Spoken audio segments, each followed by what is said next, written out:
Pinangunahan ng Police Regional Office Cordillera at PIDEA CAR ang pagsira at pagsunog ng mahigit 9 milyong pisong halaga ng nakumpiskang marijuana sa Camp Major Bado, Dangwa, La Trinidad, Benguet nitong Enero 16.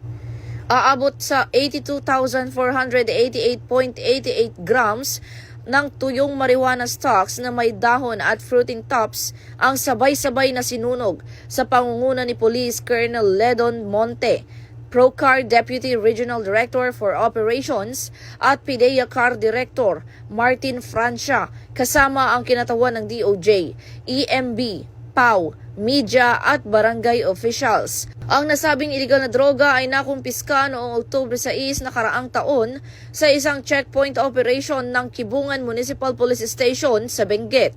Isinagawa ang destruction upang masiguro ang tamang chain of custody, maiwasan ang recycling ng droga at alinsunod sa RA 9165.